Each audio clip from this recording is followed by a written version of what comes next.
2 Chroniques, chapitre 12. Invasion de Shishak.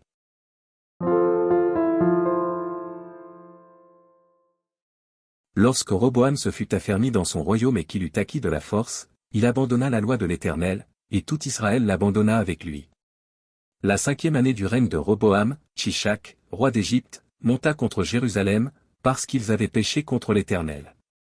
Il avait 1200 chars et 60 000 cavaliers, et il vint d'Égypte avec lui un peuple innombrable, des Libyens, des Sukkiens et des Éthiopiens. Il prit les villes fortes qui appartenaient à Juda, et arriva jusqu'à Jérusalem. Alors Skemaéja, le prophète, se rendit auprès de Roboam et des chefs de Juda qui s'étaient retirés dans Jérusalem à l'approche de Shishak, et il leur dit, « Ainsi parle l'Éternel, vous m'avez abandonné, je vous abandonne aussi, et je vous livre entre les mains de Shishak. » Les chefs d'Israël et le roi s'humilièrent et dirent, « L'Éternel est juste. » Et quand l'Éternel vit qu'ils s'humiliaient, la parole de l'Éternel fut ainsi adressée à Skemaéja, « Ils se sont humiliés, je ne les détruirai pas, je ne tarderai pas à les secourir, et ma colère ne se répandra pas sur Jérusalem par Shishak. Mais ils lui seront assujettis, et ils sauront ce que c'est que me servir ou servir les royaumes des autres pays. » Shishak, roi d'Égypte, monta contre Jérusalem.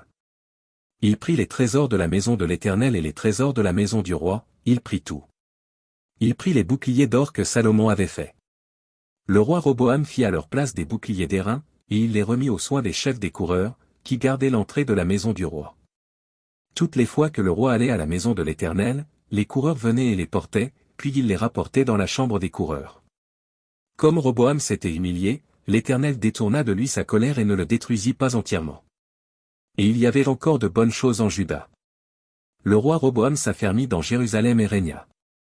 Il avait 41 ans lorsqu'il devint roi, et il régna 17 ans à Jérusalem, la ville que l'Éternel avait choisie sur toutes les tribus d'Israël pour y mettre son nom. Sa mère s'appelait Nama, Namonite. Il fit le mal, parce qu'il n'appliqua pas son cœur à chercher l'Éternel. Les actions de Roboam, les premières et les dernières, ne sont-elles pas écrites dans les livres de Skemaéja, le prophète et d'Iddo, le prophète, parmi les registres généalogiques? Il y eut toujours guerre entre Roboam et Jéroboam. Roboam se coucha avec ses pères, et il fut enterré dans la ville de David. Et Abija, son fils, régna à sa place.